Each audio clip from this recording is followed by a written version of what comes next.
Amém. Vamos abrir a palavra do Senhor no livro de Ruth, capítulo 4. Ruth, capítulo 4.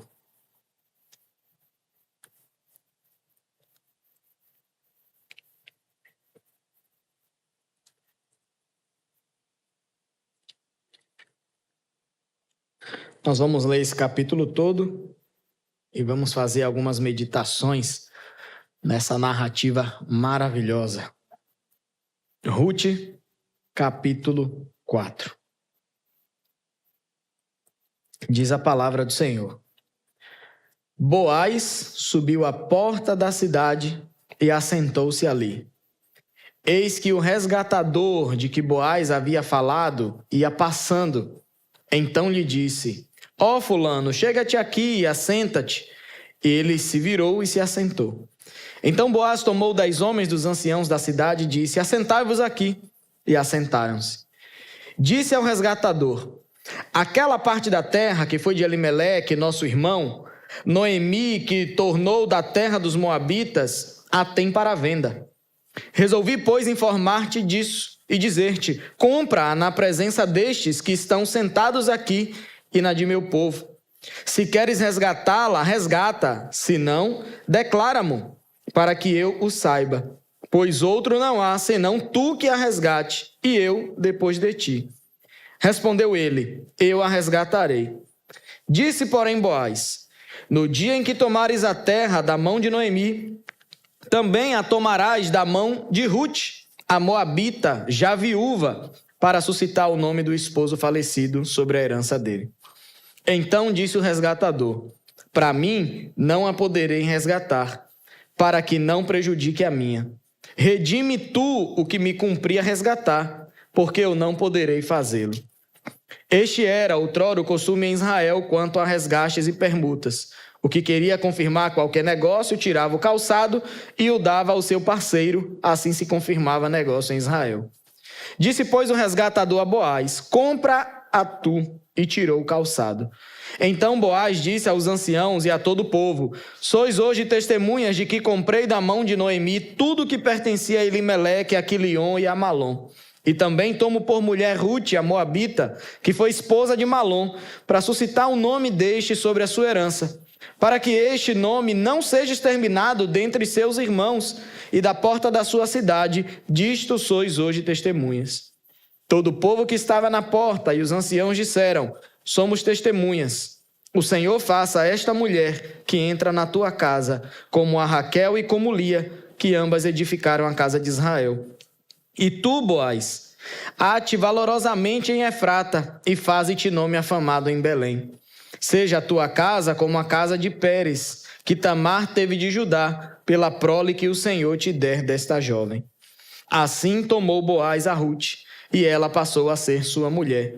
Coabitou com ela, e o Senhor lhe concedeu que concebesse, e teve um filho. Então as mulheres disseram a Noemi: seja o Senhor bendito, que não deixou hoje de te dar um neto, que será teu resgatador, e seja afamado em Israel o nome deste. Ele será restaurador da tua vida e consolador da tua velhice, pois tua nora, que te ama, o deu à luz, e ela te é melhor do que 7 filhos. Noemi tomou o menino e o pôs no regaço e entrou a cuidar dele. As vizinhas lhe deram um nome, dizendo: a Noemi nasceu um filho, e lhe chamaram Obed. Este é o pai de Jessé, pai de Davi. São estas, pois, as gerações de Pérez. Pérez gerou a Esrom, Esrom gerou a Rão, Rão gerou a Aminadab, Aminadab gerou a Naasson, Naasson gerou a Salmão, Salmão gerou a Boaz, Boaz gerou a Obed, Obed gerou a Jessé, e Jessé gerou a Davi. Amém. Senhor amado, nós estamos aqui, Senhor, diante da Tua presença e diante da Tua palavra, e clamamos para que o Senhor ilumine as nossas mentes na compreensão das Tuas Escrituras. Eu oro também pedindo ao Senhor, ó Pai, que me use como instrumento nas Tuas mãos para a edificação do Teu povo e para a glória do Teu nome nessa noite. Amém. Amém. Irmãos, não sei quantos já tiveram oportunidade de ler o livro de Ruth. Espero que a maioria dos irmãos, já tenham lido essa história. A narrativa de Ruth é uma narrativa muito bonita, é uma narrativa que começa bastante triste, falando de muita tragédia que acontece, mas no decorrer da história a gente vê a boa mão do Senhor poderoso agindo na vida daquelas mulheres, né? Noemi e Ruth em especial. Então no capítulo 1 é assim, é uma sucessão de tragédias. Num período de 10 anos, Noemi precisou sair de Belém com seu marido e seus filhos por causa da fome que se sucedeu na cidade de Belém. Belém, no hebraico, significa casa do pão, e na casa do pão faltou o pão. E aquela família precisou sair de Belém e eles foram para Moabe atrás de comida. Então, junto com eles, foram todos os sonhos, todas as esperanças que eles tinham ali da sua cidade. E ali, ela sente a mão de Deus pesar sobre ela, né? A Noemi sente essa mão poderosa de Deus pesando sobre ela, sobre sua família. Ela faz algumas indagações em seu coração, mas ela não tem resposta para nenhuma delas. É uma mulher que vai com sua família para uma terra estrangeira. Lá, os seus filhos se casam com mulheres moabitas, mas depois de um tempo, morre o seu marido, morrem os seus 2 filhos, e fica ela e suas 2 noras, né, sem nenhuma proteção, sem alguém que pudesse sustentá-las ou mantê-las. No capítulo 2, a história muda um pouco, quando nós vemos os planos perfeitos de Deus colocando Noemi e Ruth em contato com Boaz. Uma das noras de Noemi, ela decide ficar em Moabe, na terra onde ela nasceu, mas Ruth diz que ficará com Noemi até o fim. Eu vou contigo, onde quer que tu fores eu irei, onde ficares eu ficarei, o teu povo será o meu povo e o teu Deus será o meu Deus. E Ruth cumpre essa promessa que ela faz a Noemi, e Noemi volta para Belém e Ruth a acompanha e vai com ela. E nesse retorno, Noemi e Ruth entram em contato com Boaz, uma espécie de resgatador. Era um parente de Elimeleque, o marido de Noemi. E ele é o responsável, à luz da lei de Deus, para cumprir a justiça social naquele tempo. Nós vamos entender um pouco sobre a figura do resgatador na lei do Antigo Testamento. No capítulo 3, Ruth vai colocar em prática um plano que Noemi fez para que Ruth fosse resgatada por Boaz. E mesmo sendo um plano arriscado, Ruth obedeceu à sua sogra e fez tudo conforme Noemi lhe ordenou.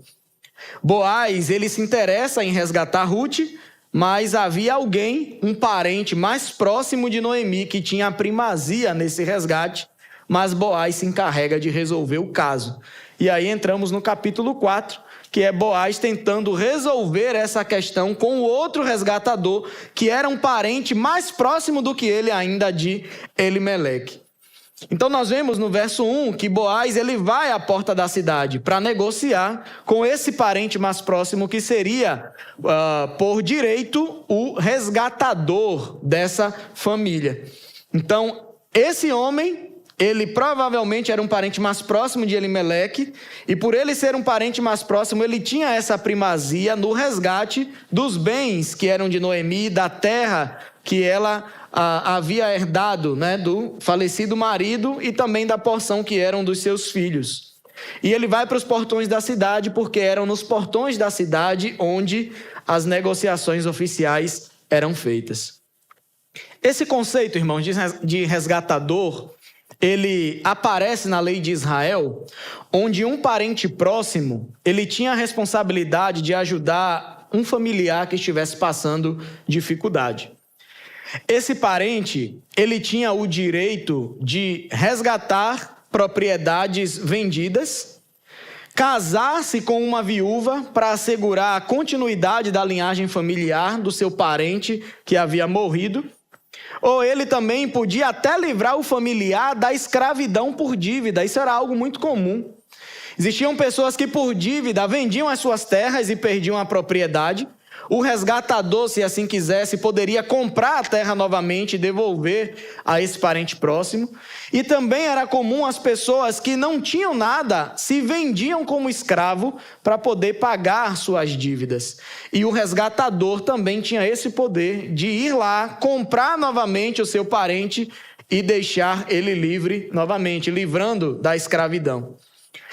Nessa narrativa de Ruth, Boaz, ele assume esse papel de resgatador para a viúva Ruth e a sua sogra também, Noemi.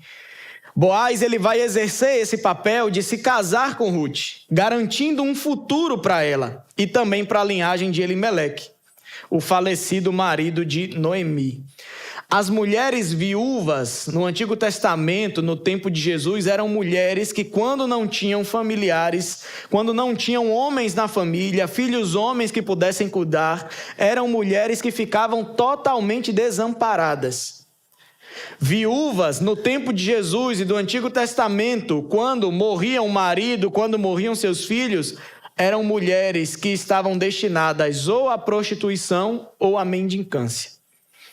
Então, nessa história, nós vemos Deus colocando alguém no caminho daquelas mulheres que aparentemente estavam desamparadas, da figura de um homem que pudesse ampará-las, cuidar, suprir as necessidades delas, e Deus coloca Boaz no caminho dessas mulheres. E Boaz é um homem que vai demonstrar lealdade e compaixão, preservando a dignidade e os direitos da família de Ruth e de Noemi. Então nós vemos aqui Boaz nos portões da cidade. Ele chama um resgatador que era o parente mais próximo de Elimeleque, que tinha a primazia no resgate de Noemi, de Ruth, das terras que eram de Noemi. E ele chama anciãos da cidade para servirem de testemunha naquela negociação que eles ali estavam fazendo. O resgatador de Noemi, o que tinha o direito primariamente, ele se mostra interessado pelas terras de Noemi. Quando Boaz fala com ele, ele fica logo animado, porque era terra, era um investimento que ele podia fazer. Só que Boaz continua dizendo a ele que ao resgatar Noemi, as terras de Noemi, ele também teria que resgatar a Ruth, que estava com Noemi, e ele teria que se casar com ela. E provavelmente aquele parente mais próximo de Elimeleque era um homem casado, ele não podia assumir esse compromisso de se casar com Ruth, e aí ele abre mão do direito dele, dessa primazia no resgate de Noemi, de Ruth, dos bens que elas tinham, e agora o caminho de Boaz está totalmente livre para aquilo que estava em seu coração, porque ele havia se interessado por Ruth e ele desejava se casar com ela. Mas isso também, nós vemos em tudo isso os planos de Deus. E o que é mais maravilhoso na narrativa do livro de Ruth é a gente ver justamente isso. A mão de Deus dirigindo a história. A gente vai ver aqui mais para o final que Deus, como o Senhor que criou todas as coisas, que está na direção do curso da história, Deus é um Deus que ele prepara todas as coisas. Ele é um Deus que planeja e que todas as coisas ocorrem conforme a vontade dele. Deus move todas as coisas para que os seus decretos se cumpram. Ainda que queiramos ou não queiramos, os propósitos de Deus sempre se cumprirão. Os planos de Deus sempre se cumprirão na nossa vida, na história ou onde quer que seja. E nós vamos ver que tudo isso que aconteceu, a parte ruim da história logo no começo, depois um alívio que elas recebem, Deus estava com a sua mão poderosa estendida e estava controlando toda a história dessas mulheres, mas havia um plano ainda muito superior de Deus sobre essa história. Através da história dessas mulheres, Deus estava cuidando de toda a nação de Israel e também cuidando de nós hoje. Nós vamos ver como essa história tem influência nas nossas vidas nos dias de hoje. Então, nós vemos na narrativa, continua, Boaz, ele faz o acordo com esse parente que era mais próximo de Elimeleque, e ele vai reafirmar os termos na frente das testemunhas, dizendo que ele passa para Boaz o direito de resgatador. Então todo o povo estava ali nos portões da cidade, eles se alegraram com isso. Certamente aqueles homens viram a alegria de Boaz em poder resgatar Noemi e Ruth, as terras, e eles declaram bênção sobre Boaz e Ruth. Eles dizem, todo o povo, o verso 11 do capítulo 4 diz, todo o povo que estava na porta e os anciãos disseram, somos testemunhas. O Senhor faça a esta mulher que entra na tua casa como a Raquel e como Lia, que ambas edificaram a casa de Israel. E tu, Boaz, ate valorosamente em Efrata e faze-te nome afamado em Belém. Efrata e Belém é a mesma cidade. Efrata era um dos nomes de Belém. O nome da cidade era Belém Efrata.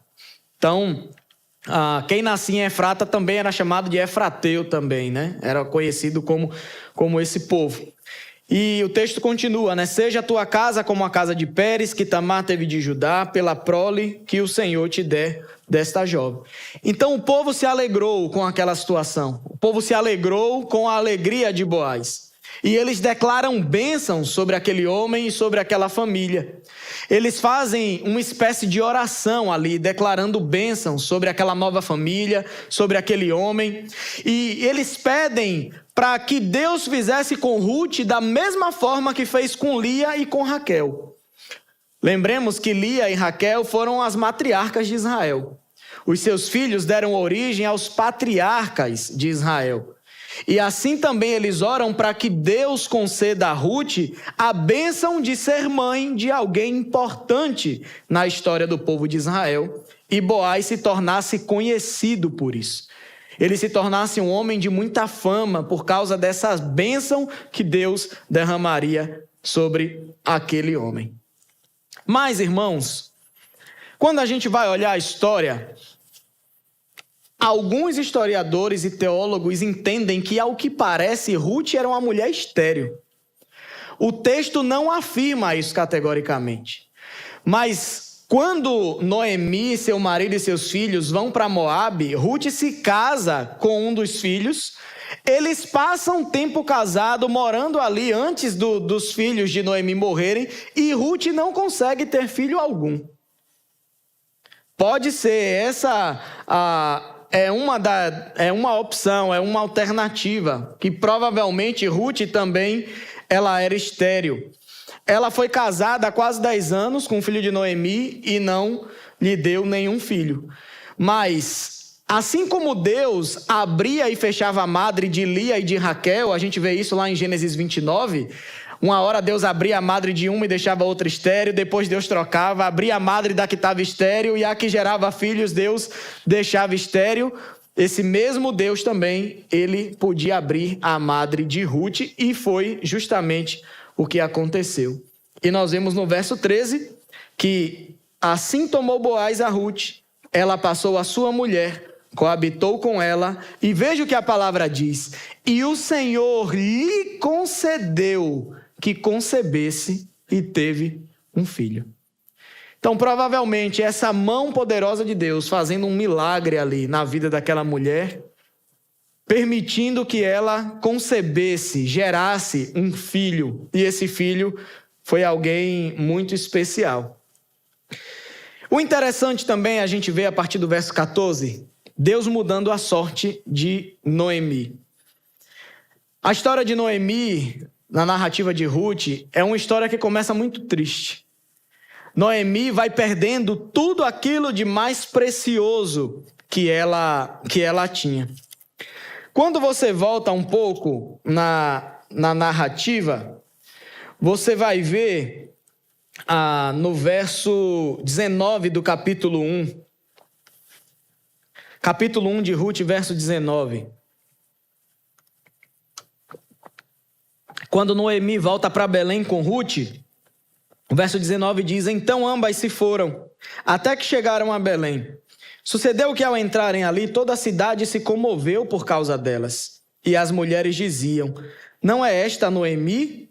Porém ela dizia: não me chameis Noemi, chamai-me Mara, porque grande amargura me tem dado Todo-Poderoso. ditosa eu parti. Ditosa era um dos significados do nome de Noemi, mas agora ela pedia, não me chame de Noemi. Eu não sou mais uma mulher ditosa. Eu parti ditosa daqui, mas agora eu estou totalmente amargurada. Porém, o Senhor me fez voltar pobre. Por que, pois, me chamareis Noemi, visto que o Senhor se manifestou contra mim e o Todo-Poderoso me tem afligido? Assim voltou Noemi da terra de Moabe, com Ruth e sua nora, a moabita, e chegaram a Belém no princípio da cega da cevada. Então veja que mesmo com toda a tristeza que Noemi e Ruth estavam passando, principalmente a Noemi, que tinha perdido seu marido, seus filhos, ela ainda, em meio a toda a tristeza, reconhece que tudo aquilo que ela estava passando era uma obra de Deus na vida dela. Ela diz no verso 21, visto que o Senhor se manifestou contra mim, o Todo-Poderoso me tem afligido. Então ela reconhece que tudo aquilo que ela estava passando era Deus que estava permitindo. Porque ela tinha essa convicção que quem está no controle da vida dos filhos de Deus é o próprio Deus. E é algo que nós também precisamos lembrar. Nós somos filhos de Deus e quem controla as nossas vidas é o nosso Senhor, é o nosso Deus. Geralmente nós costumamos atribuir as dificuldades, as situações difíceis na nossa vida, às vezes atribuímos ao diabo essas coisas. Quando estamos vivendo um período de bênção na nossa vida, nós ficamos alegres, damos glória a Deus, Deus está me abençoando, o braço forte de Deus está sobre mim. Quando as dificuldades batem na nossa porta, nós enfrentamos situação difícil, alguns cristãos abrem a boca para dizer isso. O diabo entrou na minha vida, está destruindo tudo dentro da minha vida, na minha casa, está tudo destruído, o diabo está acabando comigo. E veja que Noemi, ela tinha essa consciência. Era Deus que estava permitindo tudo aquilo acontecer. Ela não sabia por quê, Deus não deu nenhuma explicação a ela e nem precisa dar, mas ela sabia que Deus estava agindo na vida dela, ainda que não fosse, abençoando ela, fosse tirando os seus filhos, o seu marido, mas de alguma maneira Deus estava agindo e mesmo assim ela ainda continuava confiando nesse Deus poderoso que ela servia. Então, irmãos, a gente vê que depois de tudo isso, aquela mulher que começou com a sua vida com muitas perdas, o final da vida daquela mulher agora é diferente. O final da vida daquela mulher agora era com um grande ganho. O filho que Deus permitiu Ruth conceber era como se fosse um filho de Noemi também. E o final da história dessa mulher é um final muito lindo.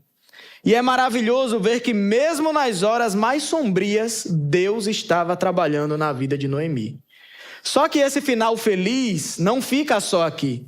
A felicidade maior não é apenas que Noemi recebeu de Ruth aquela criança como se fosse o seu próprio filho. Porque Deus estava executando um plano muito maior do que todos esses acontecimentos que nós vemos. No verso 17, nós vemos que as vizinhas de Noemi deram um nome à criança e chamaram ele de Obed. E o verso 17 diz que Obed é o pai de Jessé, pai de Davi. Deus, ele não estava trabalhando apenas para dar uma bênção a Ruth, a Noemi, para ressarcir elas por um dano que talvez Deus tenha causado na vida delas no passado. Não é dessa maneira que Deus age. Deus não fica devendo nada a ninguém. Tudo aquilo que Ele faz é o plano perfeito de Deus e nós precisamos nos submeter à sua vontade. Então, a narrativa de Ruth, no final das contas, não é uma bênção que Deus está dando unicamente ali àquela família. Mas Deus estava executando um plano muito maior. Deus estava preparando todo o seu povo para a vinda do maior rei de Israel, que era Davi, o homem segundo o coração de Deus. O livro de Ruth começa nos informando que essa história se passou na época dos juízes. O período dos juízes foi um período muito tenebroso. Era um período onde as pessoas faziam o que queriam. E no período dos juízes, era um grande pecado alguém pedir um rei para o povo. Por quê? Porque eles viviam numa teocracia. Deus reinava sobre o seu povo. Porém, vemos que mesmo num período onde era pecado pedir um rei, Deus já estava planejando dar um rei ao seu povo. Quando a gente vai para a sequência da história e a gente vê o povo de Israel lá em 1 Samuel, revoltados pedindo um rei sobre eles, parece que Deus é meio que refém da vontade do povo. E naquele momento Deus fala, para Samuel, o povo está pedindo aí, então dá um rei para eles. Mas a gente vê que muitos anos antes Deus já estava preparando um rei para aquele povo. Então vejamos que Deus ele está no controle da história, Deus está totalmente no controle do futuro, Ele sabe o que vai acontecer. E precisamos lembrar que tudo o que acontecerá no futuro continua debaixo da poderosa mão do Senhor. Ele continua controlando toda a história. Então Deus, já era plano de Deus, preparar o povo para receber o maior rei da história do povo de Israel, que era Davi, esse homem segundo o coração de Deus. O povo só vai pedir um rei lá em 1 Samuel capítulo 8, muitos anos depois dessa narrativa.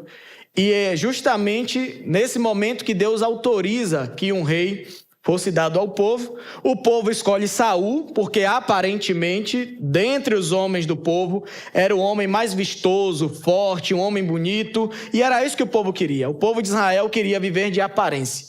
E quando eles escolhem um rei humano, é como se eles estivessem rejeitando o reinado de Deus sobre eles e escolhendo alguém igual a eles para estar à frente do povo.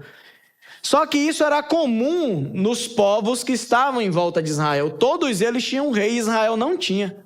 O rei do povo de Israel era o próprio Deus. E o povo de Deus parece que se cansou disso. E pediram um rei humano. Era isso que eles queriam. E Deus autoriza. Deus diz a Samuel, faça segundo a vontade do povo. Não fique irado com isso. Eles não estão pedindo, então conceda um rei da maneira que eles querem. Davi, o bisneto de Boaz, ele foi o maior rei de Israel. Primeiramente, o povo escolheu Saul, mas Saul não era o rei que Deus havia preparado para o povo. Depois de Saul, o Senhor levanta Davi para governar o povo e Israel vive um tempo totalmente diferente. Davi foi autor da maior parte dos Salmos. Os Salmos é uma coleção de livros assim maravilhosa, tem muitas preciosidades no livro dos Salmos. Davi foi um homem que alargou as fronteiras de Israel. Ele trouxe para o reino a ideia de que Deus governava o seu povo por meio do rei, que era servo do Senhor. Davi pastoreou o povo e ensinou o povo a andar nos caminhos de Deus. Foi o homem que formou uma aliança eterna. Deus firmou uma aliança eterna com Davi, declarando que o trono dele seria para sempre. Está lá em 2 Samuel, capítulo 7, verso 16. Olhando para essa narrativa, a gente vê Noemi e Ruth necessitadas, precisando de um resgatador que tirasse elas da situação de miséria e que pudesse prover sustento para aquelas mulheres. Mas Deus já estava pensando num resgatador que seria definitivo para o seu povo. Da descendência de Boaz e Ruth nasceu Davi, e da linhagem de Davi nasceu o nosso Senhor e Salvador, Jesus Cristo. Quando a gente vai para Mateus capítulo 1, a gente vai ver a genealogia de Jesus, e lá a gente vai ver o nome de Ruth lá. Uma mulher estrangeira, moabita, não fazia parte do povo de Deus, mas aquela mulher, Deus resgatou ela para si, e ela está ali no meio da genealogia do nosso Senhor e Salvador Jesus Cristo. Então veja que todas as calamidades dessa narrativa parecem conduzir uma moabita para a genealogia de Jesus. A gente vê Deus buscando Ruth para salvar ela. Ela era uma moabita, alguém idólatra. E antes de buscar a Deus, ela adorava outros deuses. Isso era comum na terra de Moabe. Era uma mulher que não merecia que Deus a procurasse. Deus não viu nada em Ruth para poder ir lá e resgatar aquela mulher. Foi a pura graça de Deus que ele foi e a resgatou. E é a mesma maneira que Deus continua agindo nas nossas vidas. Deus nos resgatou unicamente por sua graça. Quando o Senhor nos alcançou, nós éramos talvez piores do que Ruth. Idólatras senhores das nossas vidas, totalmente pecadores, mas por sua graça o Senhor decidiu nos alcançar. Ele veio e buscou a mim e a você. João capítulo 15, verso 16 nos afirma isso. Não fostes vós que me escolhestes, pelo contrário, eu vos escolhi. Então a gente vê a história de Deus na vida de Ruth se repete nas nossas vidas e continua se repetindo na vida dos pecadores. É o próprio Deus que resgata os pecadores para si. O plano maior de Deus não era apenas resgatar aquelas mulheres sofridas dos problemas que elas estavam enfrentando, mas Deus desejava resgatar todos os homens e mulheres que se achegassem a Ele por meio do Senhor e Salvador Jesus Cristo. A perfeição do plano de Deus nos é revelada através da pessoa de Cristo Jesus. E a gente vai vendo Deus agindo por toda a história até que Jesus viesse e morresse na cruz pelos nossos pecados. Irmãos, Deus se preocupa conosco? Ele se preocupa. Ele conhece as suas necessidades. O Senhor, Ele se preocupa com a sua situação financeira. Deus se preocupa com os seus sentimentos. O Senhor Jesus, Ele veio ao mundo como homem e Ele viveu todas as experiências que nós enfrentamos como homem. A única diferença é que Ele não pecou, mas Ele foi tentado até a última instância.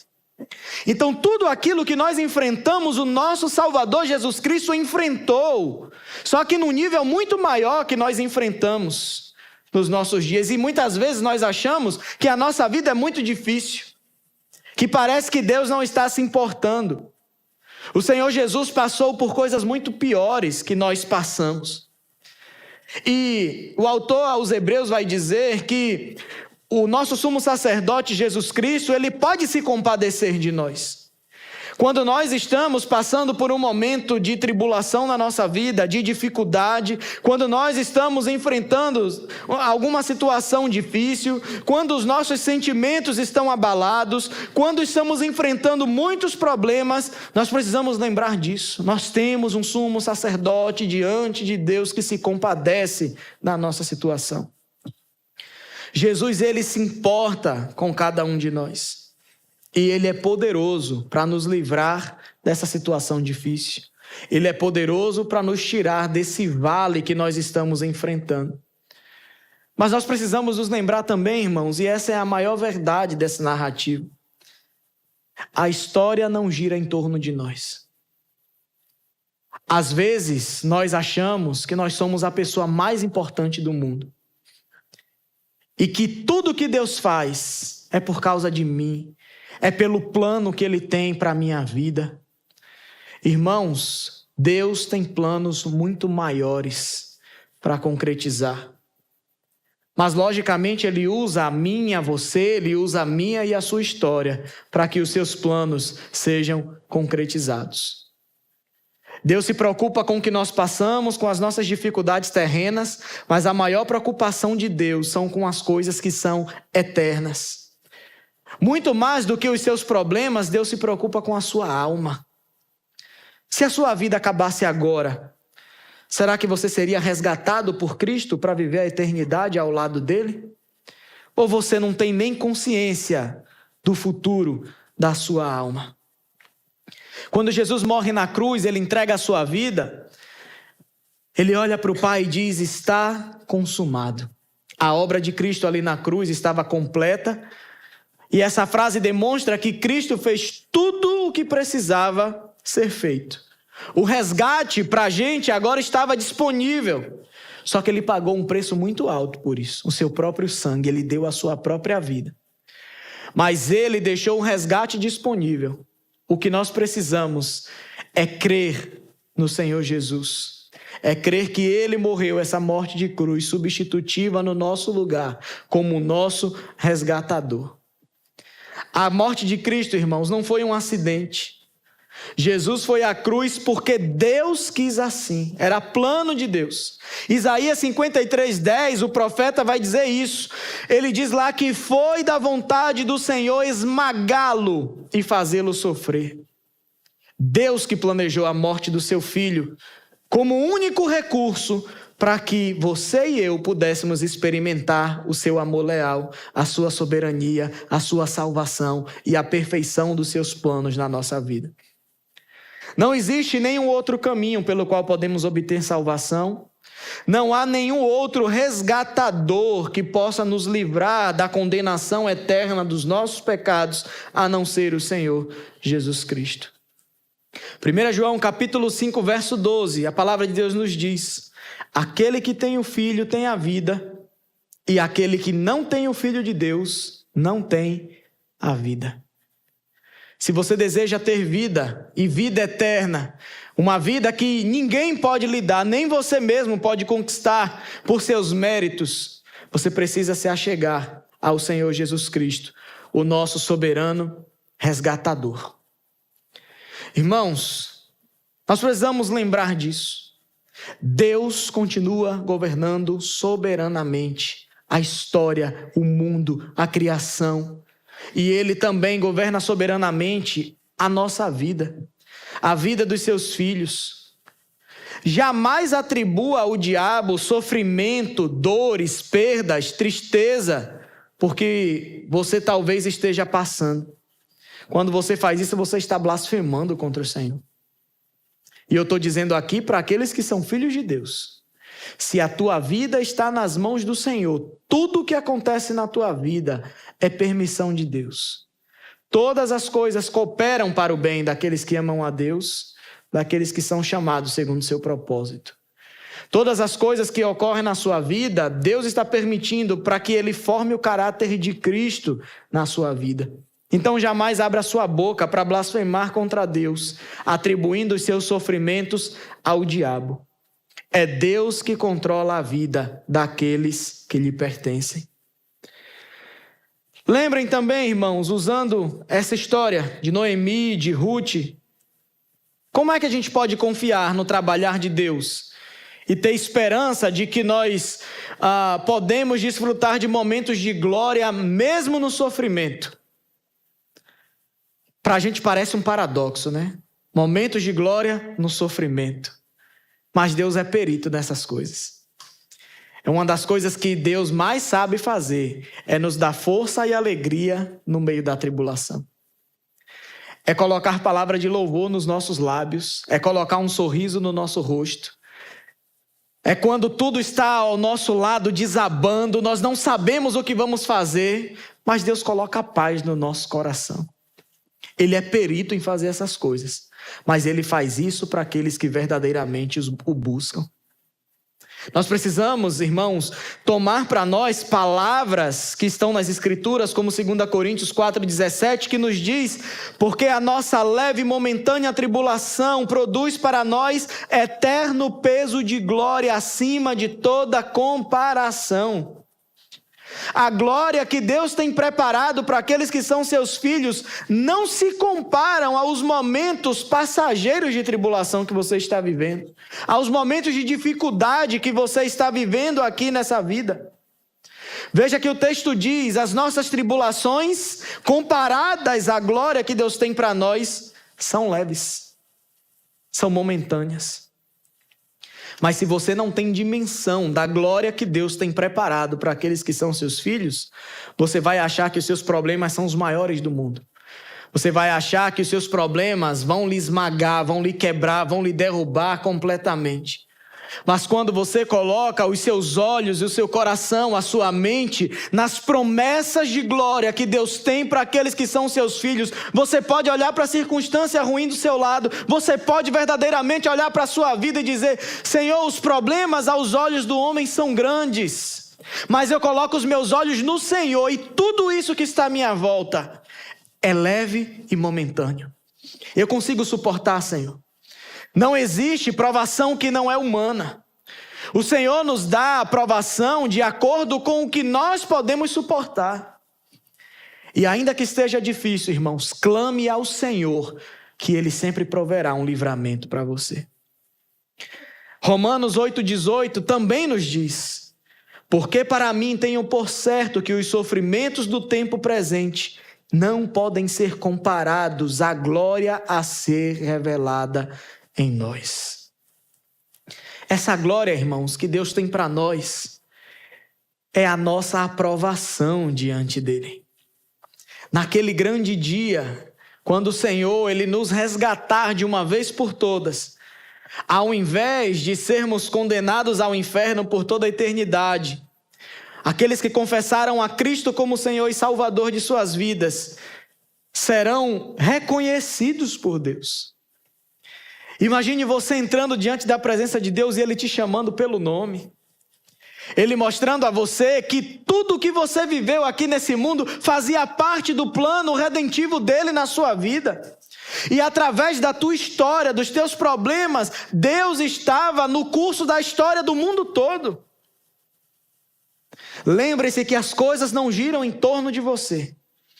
Deus usa a vida das 7, 8 bilhões de pessoas do mundo.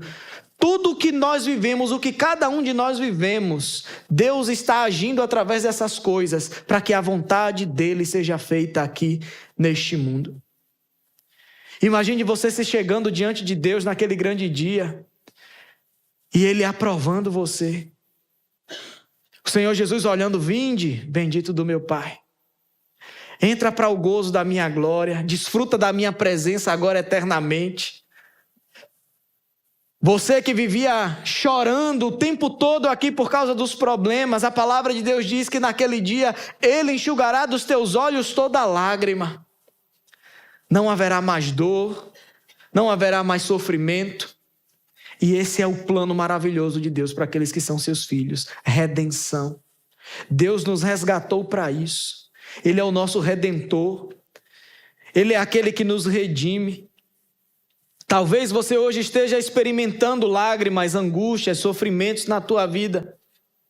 Mas se é Deus que está construindo a sua história, se você se entregou a Cristo Jesus verdadeiramente, certamente, irmãos, Ele está fazendo na sua vida, através do seu sofrimento, algo muito maior do que você possa imaginar. O sofrimento que você está passando não é para lhe destruir, é para lhe fortalecer. E lembre-se que no meio do vale, no meio do deserto, no meio das suas provações, Deus está contigo. E você não precisa se arrepiar para ter certeza que Deus está contigo. Você não precisa que alguém chegue e diga isso como uma profecia: eis que te digo que eu estou contigo no meio dessa tua provação, porque Deus já disse isso na sua palavra. Ele não abandona os seus filhos. O que nos falta é fé para crermos naquilo que Deus já deixou revelado para nós, irmãos. Se talvez você não sinta Deus do seu lado no meio da sua provação, o que você precisa é orar pedindo ao Senhor: aumente a minha fé, Senhor. Aumente a minha fé para que eu creia na tua palavra. O Senhor não é homem que minta, não é filho do homem para que se arrependa. E se a tua palavra me garante que o Senhor está comigo no meio da provação, ainda que eu não esteja sentindo nada, eu vou prosseguir crendo que o Senhor está do meu lado, que o Senhor me fortalece, que essa provação que eu estou vivendo não é para me destruir, mas é para me fortalecer. Eu não estou entendendo nada, Senhor, e nem preciso entender, porque os teus planos são maiores que os meus, mas eu me submeto à tua vontade. Faz a tua vontade na minha vida, Senhor. É isso que o Senhor deseja de nós, irmãos. Deus é fiel à sua palavra. E lembremos que a obra de redenção que Ele começou na nossa vida, Ele vai terminar para a glória dEle mesmo. Confie em Deus, irmãos. Confie no Senhor. Confie que em meio a toda essa situação que você está vivendo de dificuldade, em meio às muitas tribulações, às muitas incertezas que você tem vivido, Deus está controlando a história. Deus está governando o curso do mundo, o curso da história. E mesmo tendo muita coisa para Deus se importar, Ele se importa contigo. Ele cuida de você. Ele te fortalece. Ele é o Deus que provê aquilo que nós necessitamos. E a minha oração nessa noite é que para que assim como Noemi e Ruth desfrutaram dessa benignidade de Deus, que nós também possamos provar disso todos os dias. Que nós possamos provar desse cuidado do Senhor, dessa provisão de Deus das nossas vidas todos os dias, para que nunca nos falte fé no nosso Senhor, porque Ele tem cuidado de nós verdadeiramente. Vamos orar ao Senhor. Te bendizemos, ó Pai, te rendemos graça nessa noite. Louvamos a Ti, ó Pai, por essa narrativa da história de Ruth tão bela, onde vemos o Senhor transformando situações que aos olhos humanos eram irreparáveis, mas o Senhor transforma maldição e bênção. O Senhor é perito nessas coisas. É maravilhoso ver que mesmo com toda a dificuldade, aquela serva do Senhor, a Noemi, continuava crendo que tudo o que ocorria na vida dela era o Senhor que estava permitindo. Muitas vezes não temos tido essa fé, ó Pai. Temos atribuído nosso sofrimento a Satanás, a outras pessoas, mas nós não temos conseguido ver a Tua mão agindo na nossa vida, controlando a nossa história. Perdoa-nos, ó Pai. Perdoa-nos a nossa falta de fé. Perdoa-nos a incredulidade do nosso coração. E nós pedimos para que o Senhor nos fortaleça, para que nós podemos sempre lembrar que as coisas não giram em torno de nós. E nós possamos lembrar todos os dias que o Senhor está no controle da nossa história, da história do mundo. O Senhor preserva a criação, o Senhor preserva todas as coisas. E o Teu plano sempre será obedecido, ó Pai. Os Teus planos sempre se concretizarão. E o Senhor usará o meu sofrimento, a minha história, a minha vida, para que os Teus planos sejam concretizados, Senhor. Existem planos muito maiores que o Senhor tem dirigido, Senhor, do que unicamente dirigir somente a minha vida. Nós Te agradecemos, ó Pai, porque o Senhor tem cuidado de nós verdadeiramente. Nós Te agradecemos porque o Senhor nos resgatou das mãos do inimigo. O Senhor nos resgatou da condenação eterna ao inferno. O Senhor é o nosso resgatador. Louvamos-Te, ó Pai, porque em Ti nós temos esperança de dias melhores. Ainda que não seja neste mundo, sabemos que temos toda a eternidade para desfrutar de dias excelentes na Tua presença, Senhor. Aumenta-nos a fé, dá-nos alegria e coloca o nosso coração firmado nessas Tuas promessas de eternidade para as nossas vidas, Senhor. Que nós possamos, ó Pai, ver a Tua mão poderosa agindo em nós, para que nunca nos falte a fé, Senhor, para crer no Senhor. Faz-nos confiar na Tua palavra, nas Tuas promessas para as nossas vidas e que nós possamos andar nelas, para podermos andar segundo a Tua vontade. Abençoa-nos, ó Pai. Oramos por aqueles que aqui estão, que ainda não foram resgatados por Cristo Jesus. Nós oramos por salvação. Resgata essas vidas para Ti, Senhor. Assim como o Senhor fez com Ruth, uma mulher estrangeira, idólatra, o Senhor a resgatou para si.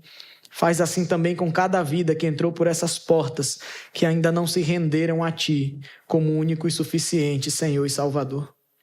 Salva, ó Pai.